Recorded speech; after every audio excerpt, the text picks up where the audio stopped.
Thank you for downloading the Start the Week podcast from BBC Radio 4. For more information, go to bbc.co.uk/Radio 4. Hello. Nations and national stereotypes in music, in politics and in poetry today.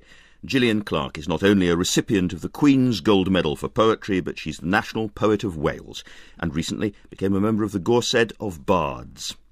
Peter Conrad's been studying the endless tension between darkly Germanic Wagner and quintessentially Italian Verdi, but were either quite what they seemed. And later on we'll hear from the eminent French pianist Pierre-Laurent Aimard about Pierre Boulez, the enfant terrible who once advocated burning down opera houses and is the subject of a special weekend of concerts in London. First, though, Sir Simon Jenkins, who is chairman of the National Trust, is battling the government over the future of the countryside just now, but he's found time to produce what he calls a short history of England, running from the Saxon dawn to his call for a new English assembly, or we might say, Simon, a new English parliament at the end of the book. This is an unashamedly narrative history. You felt there was a gap in the market. Yes, I think, like most people, I saw English history as a series of static tableaus on the stage. Henry VIII, the dissolution of the monasteries, Agincourt, yes. Benjamin Disraeli and so on. And I really wanted to chart them, the way through them, the narrative that linked them together. And I wanted to do so in a grown-up way, not a book for children, that simply said, this is the story of England. And it was short. It should be not a great, huge tome that you put beside your bed and fall asleep with every night, but you can sort of read it at one sitting. So I wanted to write literally what it is, a short history of England. And you were of the generation, as I was, presumably brought up with battles, kings and queens, dates and so on. So you got narrative history as a child. That was what you were fed. No, honestly, no. I mean, No? I remember doing 19th century Europe and Norman feudalism and so on. No one ever taught me the run through from the beginning to the end. And therefore, you got no sense of cause and effect. You didn't really know how the Civil War followed on from the dissolution of the monasteries, from the decline of feudalism. I just wanted to see how these things linked together. The parallel I draw is people who know London, because they know Piccadilly Circus, Marble Arch and Hyde Park Corner, they don't know the roads in between. And I was trying to tell the story of the roads in between in as simple a way as possible. And this is very much a story of England, not of Britain, isn't it? The other theme I found, and I have to say it was a voyage of discovery for me. I mean, I really was discovering about what is half my own country, England, that England is quite distinct from Wales, Scotland and Ireland, not to mention the rest of the British Empire that was. And when you look at England, not as Britain, most histories of Britain, including yours, and they kind of get sidetracked into what are quite distinct entities, these other countries. And when you're in Cardiff, and becoming more distinct. And becoming more so. I mean, I think I would predict, were I so minded, the eventual dissolution of what used to be called the First British Empire, which is the Empire of the British Isles. No, England is a proper country. It's a very remarkable country. I'd rather boast about England. It's one of the most remarkable countries in Europe, if not the world. Its achievements are amazing.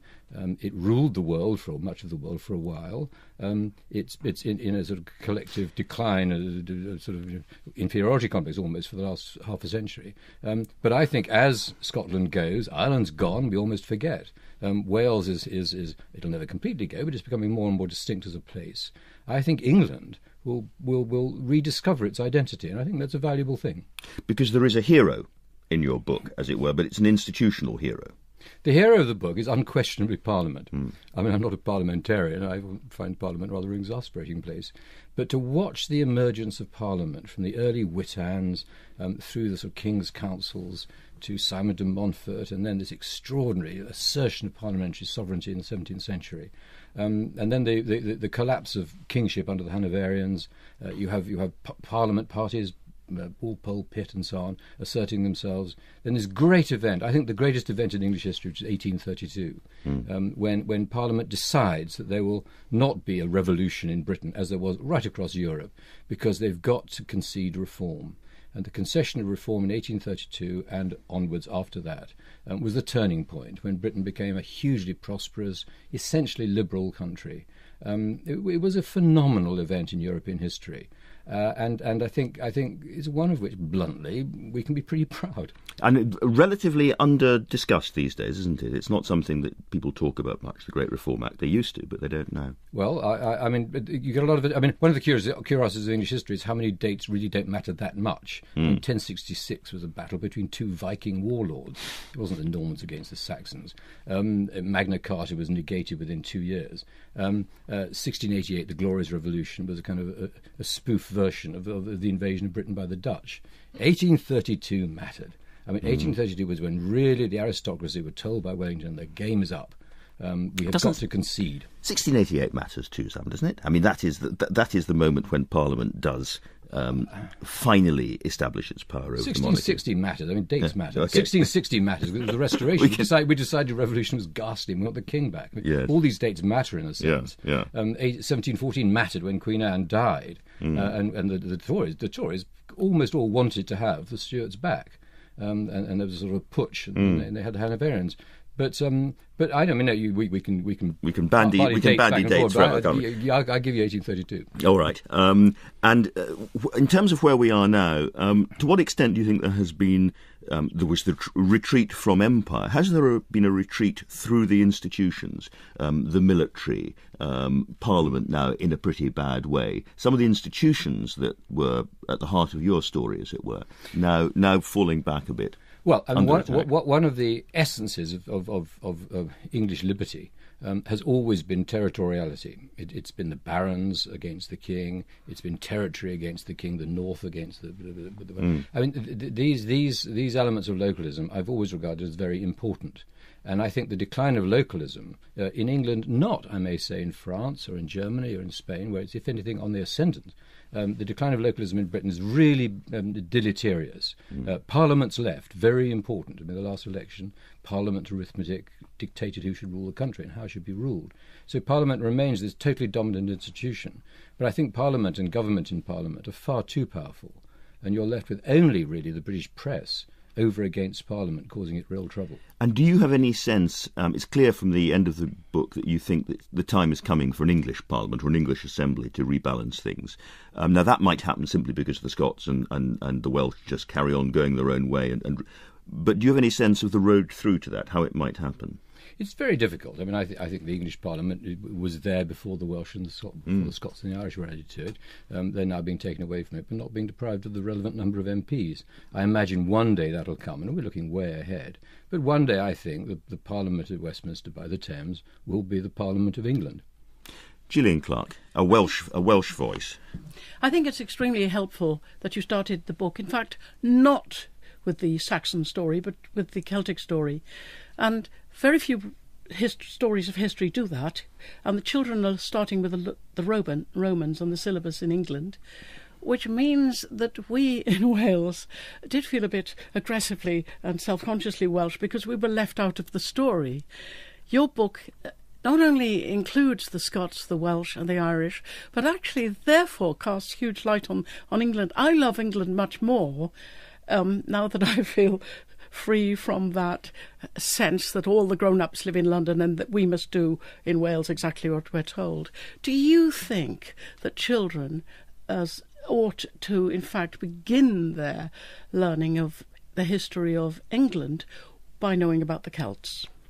Well, I actually start with adults rather than children, frankly. Yes, I mean, everyone, whenever you're discussing history, people go back to children. I mean, give me the bloody adults first. Let's get them in hand. Yes, I mean, I did start with the Saxons, so to speak, arriving, and there's a great debate about whether they ever arrived or whether they were here all along. But you're quite right. I mean, England was born out of the pushing back of the Celts. And it was a ferocious, savage. I mean, however it was portrayed by modern archaeology, I mean, it clearly was a traumatic event, and nothing again ever equalled it. The Anglo-Saxon language, which is the English language, swept away whatever was there before. The Brythonic Celtic languages. And when the Normans came, when the Vikings came, the Normans came, all subsequent invasions never succeeded in crushing the English language. And it was the English language, which I take as the great token of Englishness. It carried forward right across the British Isles, the First Empire. It carried across the British Empire, the Second Empire. It remains when the British Empire receded. They speak English right across the Commonwealth. It will remain when the British Empire in British Isles recedes. It's still spoken in Ireland. The Englishness and English language and English culture are just phenomenally potent. They're very, very powerful forces. And I wanted to tell their story. From that early mixing, that early grafting of two or three different It's sources. moot whether there was much of a grafting or mixing. I mean, there's very little Brythonic, very little Welsh or Gaelic in English. Apparently about 450 words No, in English That's language not are much. Welsh.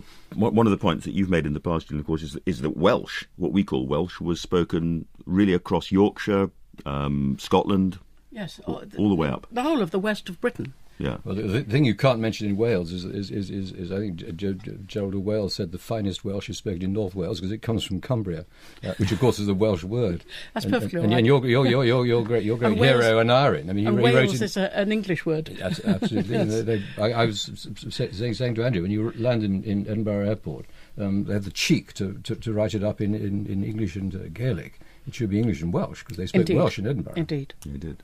Peter Conrad, you're an Australian by birth, I think. I was just about to confess that, although you probably hear it the moment I open my mouth. So I'm a bit detached from all of this. But there's, as someone who's lived here ever since being a student, I just wonder whether this fragmentation, aren't we going to finish up with a completely tribalized society or no society at all? I mean, not the sort of society that Margaret Thatcher was denying the existence of, but, in a world of gangs. Isn't Britain is a kind of useful fiction because it's something that people who come here from all different parts of the world can pledge a kind of allegiance to? Do you remember the Queen and that famous speech she made the night before Diana's funeral, told everyone to be British next day? I mean, she couldn't have told them to be English, could she? It's the new political correctness. You're absolutely right. And when I was a boy, the one thing I was told, always talk about the British Empire. I mean, that is Britain is the empire. No one does that anymore. But we still talk about Britain. You write a history, you have to write a history of Britain, and you have to eulogise the Union. David Cameron says, "I'd lay down my life for the Union." Why? What's so big about the Union? The Irish have gone already. The Scots are clearly going. Why is it an absolute requirement of a British politician endlessly to harp on about Britain? I just think it'd be quite useful if we accepted that there's certain... You call it tribalism, I call it devolution. Doesn't there have to be some fiction of cohesion, though, so that we all feel that with our different histories and different backgrounds, we are sharing something here? Peter, on the day when the fiction of European Union is decomposing because it was an artificial union. It had no flexibility. It had no acknowledgement of the differences of nations in it. It's decomposing at the moment. It's a bad time to be preaching, the suppression of tribalism. Well, let's move to another tribe, Gillian. You're a proper bard, aren't you? You're a member of the Gorsedd of Bards recently. The Gorsedd Bard. Well, that's Bard where is you... the plural of bards. Yes, it was an incredible honour and terribly scary because I write in English, and of course the STW at which this event takes place, which moves, huge cultural festival, one of the biggest I think in Europe, especially one that moves, probably the biggest anywhere that moves from North Wales to South Wales. This year it was in Wrexham in North Wales, and they wrote me a lovely letter saying that I was going to be made a bard. I only thought at first how silly I'd feel in the white clothes, but it was. I can't tell you how huge it is for someone who, because of the story of this is one of the problems of the story of Wales, that our language was suppressed. It's very much alive. It's very, very energetic and lively, but it did mean that for my generation we did not learn Welsh in school, and my mother refused to speak Welsh to me at home Because it would hold you back. And it it's just a grief, really. But at the same time, here I am, brought back into the circle by my peers, and I'm very thrilled by it. And we have 3 poet laureates running at the moment, all of them women, which is quite a moment. Yes. It's Caroline Duffy, of course, here and Liz Lockhead in Scotland. Well, what's lovely about that is Caroline said at a reading where we were all performing, you wait 400 years for a woman poet laureate and then 3 come along all at once.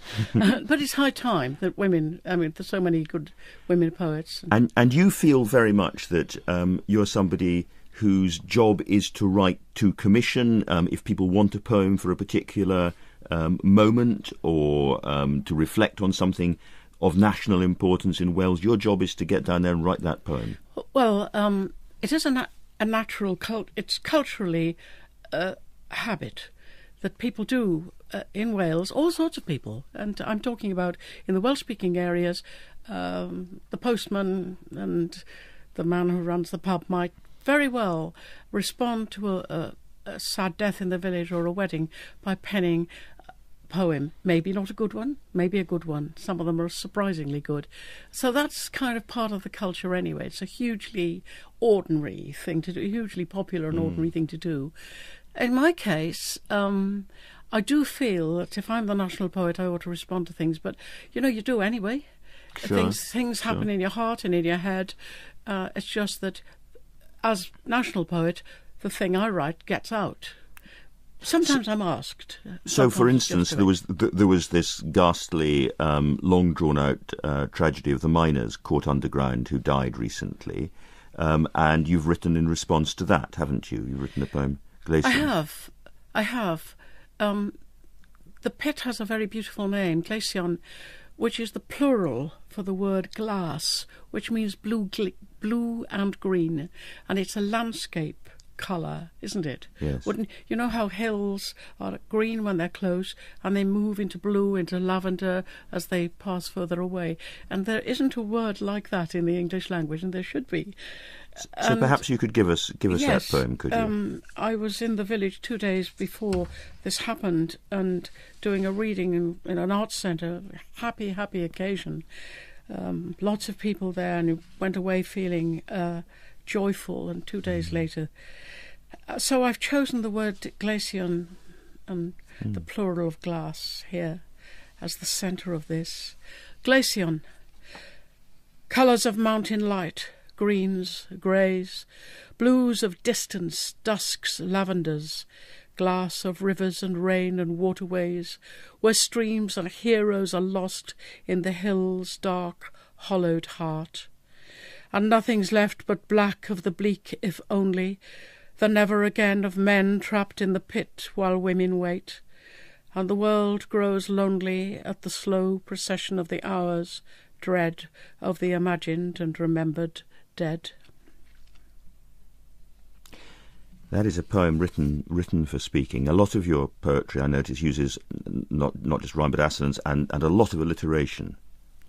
It's called Cynghannedd in a formal way in Welsh. But yes, it's assonance and alliteration. But it's a very powerful habit in in the Welsh poetry to use that certain particular patterns of consonants, and I'm picking up that habit too.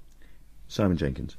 I'm fascinated by and I've housed in Wales and I go to the STW when I can, particularly when it's in North Wales. I'm puzzled by the relationship between Welsh nationalism and the Welsh language, because I think in a curious way the evolution of Welsh as a nation, which has been quite rapid recently. I mean, you go to Cardiff and you're beginning to feel not in a provincial town, you're in a capital city. But at every turn, you feel the irritation of a lot of people at having everything being translated all around them and having to conduct some of the business in to what to them is a foreign tongue. The antagonism to Channel 4 being in Welsh is a big issue for local MPs, I know. And I there's a kind of intolerance that attaches to the Welsh language movement in Wales, which I think impedes the evolution of the Welsh identity. You know, that's going.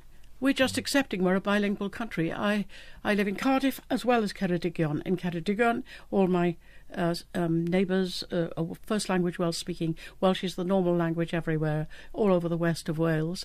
More and more, the numbers of speakers are going up. English people moving in are thrilled when their children go to school and learn Welsh, and they just pick it up. They are the true demographers, aren't they? And English children can speak perfect Welsh within a term with no difficulty at all. And in Cardiff, that's all melted away, and I don't feel I've got strong connections with the valleys. I don't feel this resentment to Welsh at all anymore. I hear it, but usually from a few grumpy people who are determined to go on being grumpy about it. And I think everybody's getting much more relaxed. I just take... Well, English is a Welsh language. We have two languages. One of them is Welsh, one of them is English. They're both hugely rich. As I'm a writer, I want both of them, please. I want as much language as I can. You should come up to Gwynedd. I go there a Taliban lot. country, they call it, yes. I'm chairman of Tynewid, the Writers' Centre. I'm there a lot. And it's just they're relaxed about it.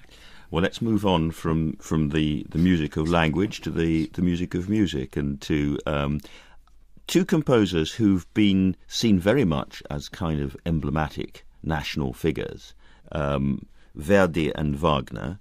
Peter Conrad, you've been comparing these two in great detail in your latest book, Opera by Opera and Trope by Trope. But if we start off just talking about them as sort of cultural figures, we have Verdi, who is the sort of patron saint of Italian nationalism. Pretty rough time for Italian nationalism just at the moment, but nonetheless, there he is in every square and every road and all the rest of it, all over Italy. And yet you paint a figure of a man who is in some respects by no means a typical Italian. Yes, it's paradoxical. I mean, the Italians, they regard him as a kind of Italian Gillian Clarke, I suppose. I mean, he really was a sort of bard. And they after he died in 1900, the poet D'Annunzio, who immediately saw an opportunity to publicize himself by writing a memorial ode, said about Verdi at the end of this poem, he cried and loved for us all, which is pretty much what Gillian, I suppose, felt a responsibility to do on the occasion of the mining catastrophe. And yet, personally, he was a very taciturn, self-enclosed man. Rationed his emotions. Worked hard on the land. Worked hard on the land, did a lot of kind of bearish growling, but didn't have the kind of Latin extroversion that, I suspect there's a kind of Shakespearean mystery here, that he's someone who saved his emotions for his music, or gave the emotions that he didn't express in his own life to his characters. Whereas Wagner, thanks partly to, I suppose, what happened in the 20th century, is seen by many people as the quintessential German composer, and yet in many ways a sort of much more emotional Italianate figure with his bright pink silk underwear and his strange clothing and so on. Well, the bright pink silk underwear was made in Vienna, so I suppose there's a kind of Austro-Hungarian element of frippery there, probably.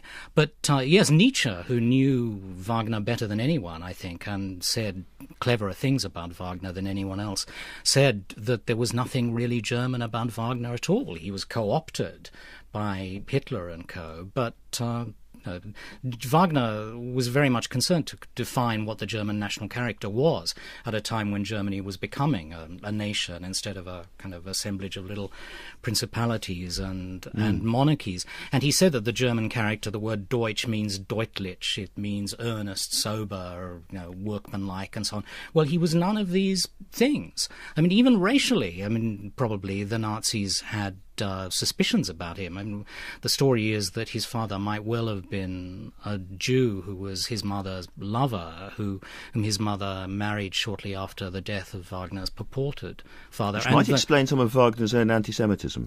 Perhaps so. Yeah, even the Nazi ethnologists, who were concerned to categorize everyone and make sure that they were racially pure, had a real problem with Wagner. They hyphenated his racial identity and said that he was Nordic, which was all right, but he was -Dinaric as well, which referred to some sort of spurious bastardized racial group belonging on the Balkans, and they assigned Verdi to exactly the same group. And Wagner was addicted to Italy. I mean, later in life, he fled from the miserable German winters to Italy and, of course, died in Venice. Indeed, you start the book in a garden in Venice where the two statues of the two masters, they stand on their Meister, separate bits of lawn looking in opposite directions. Yes, very kind of symbolic non-confrontation. And you see the difference between them almost in geographical terms. At one point, you, I think, quote somebody saying that Wagner is the poet of the depths, the bottoms of boiling cauldrons, and the tops of misty mountains,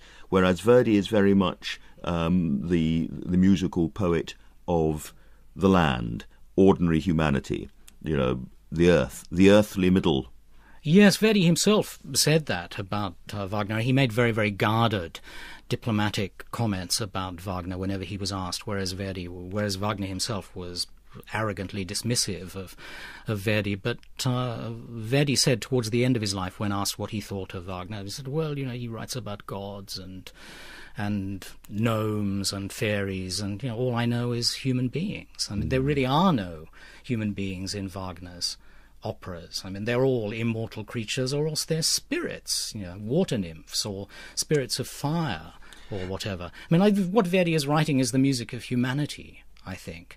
And there's not a great deal of humanity. I mean, humanity is something that the Wagnerian characters despise. I mean, when Wotan in Die Valkyrie wants to pass the worst and most humiliating sentence that he can think of on Brunhilde for her disobedience, he sentences her to be a mortal woman and to fall in love with a mortal man, which is the fate worse than death. And she falls to the floor shrieking in horror at the thought that she's going to have the same life as the rest of us. And yet we have this great seeming paradox that if you describe Verdi and Wagner, what they stood for, what they thought, how they wrote, their subjects, their surroundings, how they treated people around them, every single time you come down on the side of Verdi. Verdi is the humanist. Verdi is the progressive, open-minded, decent human being. And yet there is an addiction to Wagner that is completely impossible to shake. I mean, you say yourself you started listening to Wagner and you kind of had to get rid of it, like a kind of an early drug habit or something. Yeah, and also with the characters of the two men, I mean, I had to fight against the tendency to, agree with the W.H. Auden, who said, I don't know if you can say this word at this time of the morning on the BBC, but he said that... Gently, then. It's not a very upsetting word.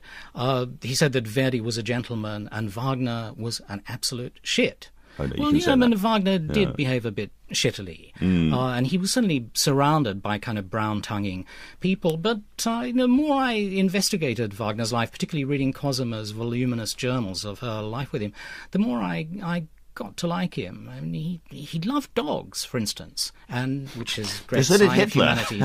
And he said that the great achievement of human civilization was the domestication of the wolf to produce this faithful canine friend that we have. But I think they also, appeal to different aspects of our emotional lives. I mean, Verdi appeals to the heart and Wagner appeals to, the gonads or the nerves or something. And there ought to be room in the human body for both. Things. Pierre-Laurent, do you recognise, is this sort of eternal opposition between Verdi and Wagner something that was part of your upbringing musically? Yes, well, I've been lucky or unlucky, I don't know, to be a Wagnerian from my first years. And I went to Bayreuth when I was 11 years old. And then, several times. And I knew Tristan by heart, the libretto as well, by 15. And, I was this kind of person. And it has taken time for me to discover Verdi. And I have still to, take time to discover him better and to love him better. But what I'm very interested by in all the conversations we've had this morning, I had the feeling that new generations simply wish to embrace on a larger way truths that are at a moment opponents, contradictory, and that should become simply the different richnesses of a complex world at another moment. I think that what happens with your country or countries is the result of what happens in the entire world at the moment, this redefinition of what's a state, what is a group. And in fact, this is the open door, of course, to any kind of fanatism, what we see, obviously, all over the planet. And this is also the open door to a clever way of giving us the chance to belong to a lot of networks. That means to have a social tissue of structure for connecting human beings that should open, I hope, to a more complex and tolerant society. So getting away, in a sense, from what is binary, because I notice all around the table there are binary oppositions. We've got Verdi and Wagner. In Simon Jenkins' books, it's Parliament and the Crown. It's the Saxons and the Normans. Simon's book, yeah. It's Parliament and King. Again and again, we have to think through binary oppositions, don't we? But, I mean, what Pierre-Laurent says is so interesting, because it's no good just stating.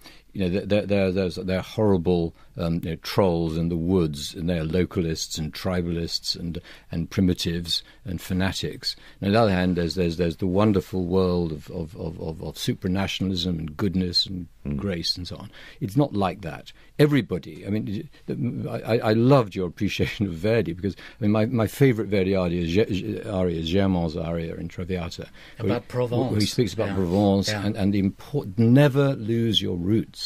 Yeah. Now, that wasn't meant as a sort of a fascist plea. I mean, it was meant simply as a statement of reality. No, that's the most moving thing about Verdi. The country that he came from, which he owned a large portion of near Parma, was, he said, the most miserable and undistinguished bit of the earth, flat kind of dank, and mosquito-ridden. Absolutely. Dank and miserable in the winter, suffocating and humid in the summer, and yet he said, it's mine. There are people who like East Anglia. My acres. But what fascinated me is that in describing Wagner, who I've always found it very difficult to sympathise with in these terms, he was adopted by a country to which he seemed to have no feeling. He didn't know, this is a weird Germany. It's not the Germany of Saxons and of rationalism, of Bach. It's not the Germany that conquered England and became England. No, he was a complete opportunist. He was in Bavaria because the king gave him money. When the empire was formed with its headquarters in Berlin, he wrote a craven march for the new Kaiser, who had no interest in it, and he then redeployed this march because it wasn't used as the national anthem, to turn it into a little anthem on the birth of his own son Siegfried. So patriotism began at home for him. He regarded himself as the despotic power. But Verdi managed to elide sense of place with the great emotions of the heart and the head and so on, and did so happily. Whereas Wagner, it seems to have just ended up in this terrible mess. His music really does convince one that there is that there's a kind of shared human experience, which is what art trades in. Really. Gillian. It's certainly true of literature that if you're true to your locality, you're most universal. Think of Chekhov. What struck me, because I am simply a member of an audience at an opera, I haven't read about their lives and so on. I simply go and listen and love it, or put it on as a CD.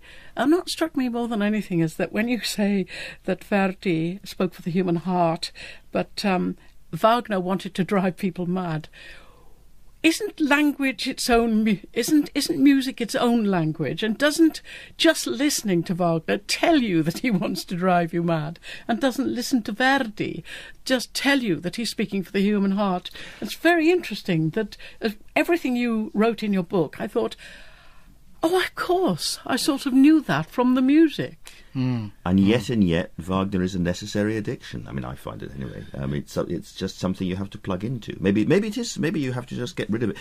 Certainly, there is an alternative view of Verdi, which I can now turn to, which is Boulez, godfather of modern music, he was called. He said of Verdi, stupid, stupid, stupid. He said, mere dum-de-dum, and nothing more. But of course, Boulez is a man who was constantly making provocations, talking about burning down opera houses and all the rest of it. And he's getting a special weekend of music at London's South Bank. And Pierre-Laurent Aimard, you've been involved in organising this and working with Boulez to do this. What is he like as a man? You've worked so closely with him for so long, and he does have this scary sort of outward mask of reputation, doesn't he? Of reputation, it's very fascinating man. Yes, the polemist has this mask, but the professional has an incredible, fantastic, simple, complete generosity to all about what he does and to everybody participating to it. And the private man is just an extremely generous, discreet and, of course, fantastically intelligent person. Who's had this double career, hasn't he? I mean, like so many people, like Mahler, at one and the same time, he is a composer and a wonderful conductor too. Well, he's a great composer who also conducts, and who conducts fantastically. And of course, the conductor very often hides the composer. And the reason for this weekend to exist is to put an accent again on the composer. On the composer. You've played a lot of Boulez in your time. He's a hard composer to play, I would imagine, for a pianist, just in terms of the technical virtuosity required to play some of his pieces. But not only because of the technical difficulties, also because of all the layers of significance in his composition. There are compositions with a lot of hidden messages at different levels, and the role of the interpreter, of course, is to give sense and life to these messages. Let's just hear a moment of his music. We haven't got time for very much, but this is from Réponse.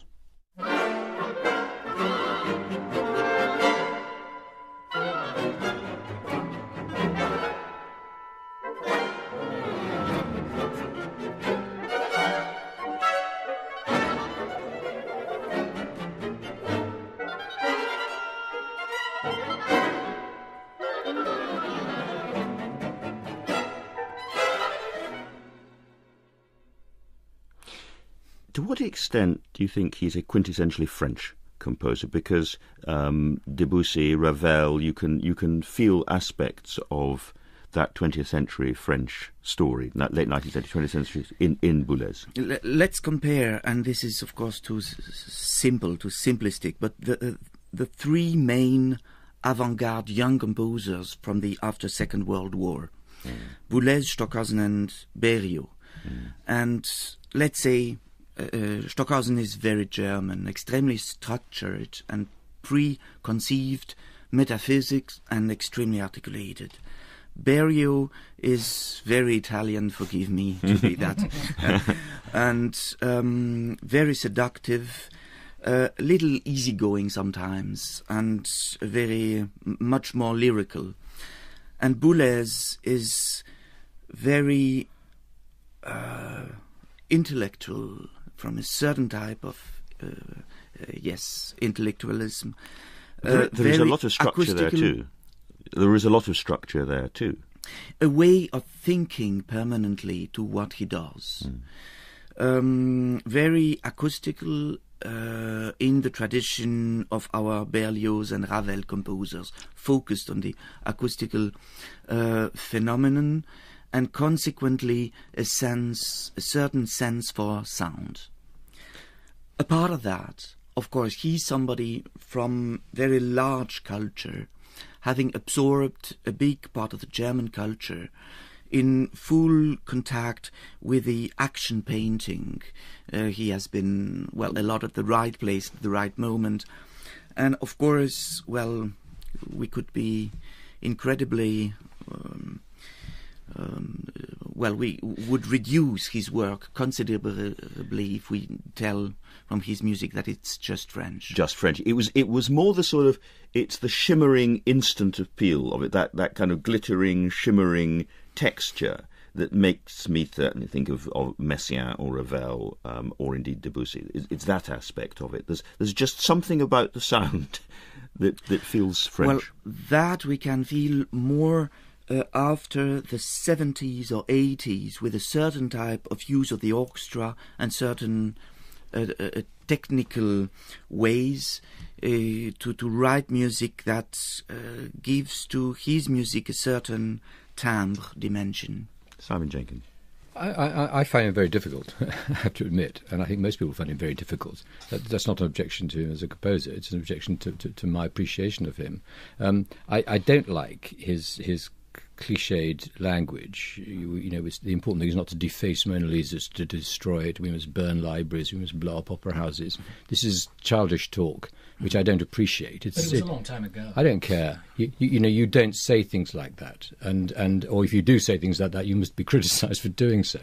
But the point he's making is, in a sense, you've got to tear up the past to create something new, which is another thing I think he said, which I recognise. I recognise in architecture. I mean, I find there's a bleakness to his music, which is identical to the bleakness I find in much modern architecture. There's no attempt to come to meet me. There's no attempt to draw on the traditions of the past that make it accessible to the familiar eye or the ear, where we're acculturated to listen to music in a certain way. All that's got to go, and I've got to shut up. I've got to do what I'm told, which is sit in a room and listen to him. Well, if I don't like it, it's my fault. That's my sense of Boulez. Am I unfair? I'm sorry about that. I think it's a mistake to take in the same hand the man and, well, the simplest thing he has said, and the creation, definitely. In his case, I think we should consider a first period from the 40s, start of the 50s, with this kind of wildness of gestures, really that lets think to paintings that Pollock or poetries by Artaud, this liberation really from a generation at this particular moment. And then afterwards, in the 50s, the necessity of an entire generation to rebuild a world that had been destroyed. You know, the feeling in the continental Europe of the collapsed world was so strong in terms of culture as well. I think there was this necessity of finding a language that would redefine any parameter of the language. And afterwards, because of course this construction has been too constraining and became a kind of prison, the best composers were able to find their freedom again. And to keep the deep, wild originality of their first gestures, but with their new language. But then we had to learn the new language. I'll try again. The wild originality of my gesture is to say that we have sadly come to an end. Everyone can listen to Boulez and make their own judgments about that, but Pierre-Laurent Aimard is playing Boulez this weekend as part of that series of concerts of Boulez's work at the South Bank Centre in London. Peter Conrad's book Verdi and All Wagner is published next month. Gillian Clarke is open for commissions, it says here, as the National Poet of Wales, and her latest collection is A Recipe for Water. And Simon Jenkins' A Short History of England, which he started talking about, is out now. Next week, spies, intelligence and foreign intervention as we go undercover with Rory Stewart, Gordon Carrera, Rosemary Hollis and Frank Ledwidge. But for now, thank you and goodbye. If you've enjoyed this BBC podcast, why not try some others, such as The Forum, the discussion programme about global ideas. And to find out more, visit bbcworldservice.com/forum. There was a gap in the market. Yes, I think, like most people, I saw English history as a series of static tableaus on the stage. Henry VIII, the dissolution of the monasteries, Agincourt, Yes. Benjamin Disraeli and so on. And I really wanted to chart them, the way through them, the narrative that linked them together. And I wanted to do so in a grown-up way, not a book for children, that simply said, this is the story of England. and it was short. It should be not a great huge tome that you put beside your bed and fall asleep with every night, but you can sort of read it at one sitting. So I wanted to write literally what it is, a short history of England. And you were of the generation, as I was, presumably brought up with battles, kings and queens, dates and so on. So you got narrative history as a child. That was what you were fed. No, honestly, no. I mean, No? I remember doing 19th century Europe and Norman feudalism and so on. No one ever taught me the run through from the beginning to the end. And therefore, you got no sense of cause and effect. You didn't really know how the Civil War followed on from the dissolution of the monasteries, from the decline of feudalism. I just wanted to see how these things linked together. The parallel I draw is people who know London, because they know Piccadilly Circus, Marble Arch and Hyde Park Corner, they don't know the roads in between. And I was trying to tell the story of the roads in between in as simple a way as possible. And this is very much a story of England, not of Britain, isn't it? The other theme I found, and I have to say it was a voyage of discovery for me. I mean, I really was discovering about what is half my own country, England, that England is quite distinct from Wales, Scotland and Ireland, not to mention the rest of the British Empire that was. And when you look at England, not as Britain, most histories of Britain, including yours, and they kind of get sidetracked into what are quite distinct entities, these other countries. And when you're in Cardiff, becoming more distinct. And becoming more so. I mean, I think I would predict, were I so minded, the eventual dissolution of what used to be called the First British Empire, which is the Empire of the British Isles. No, England is a proper country. It's a very remarkable country. I'd rather boast about England. It's one of the most remarkable countries if you're in Europe, if not the world. Its achievements are amazing. It ruled the world, much of the world, for a while. It's in a sort of collective decline. Thank you for downloading the Start the Week podcast from BBC Radio 4. For more information, go to bbc.co.uk/Radio 4. Hello, nations and national stereotypes in music, in politics and in poetry today. Gillian Clarke is not only a recipient of the Queen's Gold Medal for Poetry, but she's the National Poet of Wales, and recently became a member of the Gorsedd of Bards. Peter Conrad's been studying the endless tension between darkly Germanic Wagner and quintessentially Italian Verdi, but were either quite what they seemed. And later on we'll hear from the eminent French pianist Pierre-Laurent Aimard about Pierre Boulez, the enfant terrible who once advocated burning down opera houses and is the subject of a special weekend of concerts in London. First, though, Sir Simon Jenkins, who is chairman of the National Trust, is battling the government over the future of the countryside just now, but he's found time to produce what he calls a short history of England, running from the Saxon dawn to his call for a new English assembly, or we might say, Simon, a new English parliament at the end of the book. This is an unashamedly narrative history. You felt sort of inferiority complex almost for the last half a century. But I think as Scotland goes, Ireland's gone, we almost forget. Wales is it'll never completely go, but it's becoming more and more distinct as a place. I think England will rediscover its identity, and I think that's a valuable thing. Because there is a hero in your book, as it were, but it's an institutional hero. The hero of the book is unquestionably Parliament. I mean, I'm not a parliamentarian. I find Parliament rather an exasperating place. But to watch the emergence of Parliament from the early Witans through the sort of King's Councils to Simon de Montfort, and then this extraordinary assertion of parliamentary sovereignty in the 17th century, and then the collapse of kingship under the Hanoverians. You have Parliament parties, Walpole, Pitt and so on, asserting themselves. Then this great event, I think the greatest event in English history, which is 1832, when Parliament decides that there will not be a revolution in Britain, as there was right across Europe, because they've got to concede reform. And the concession of reform in 1832 and onwards after that was the turning point, when Britain became a hugely prosperous, essentially liberal country.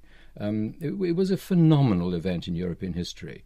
And I think it's one of which, bluntly, we can be pretty proud. And relatively under-discussed these days, isn't it? It's not something that people talk about much, the Great Reform Act. They used to, but they don't now. Well, I mean, you get a lot of it. I mean, one of the curiosities of English history is how many dates really don't matter that much. I mean, 1066 was a battle between two Viking warlords.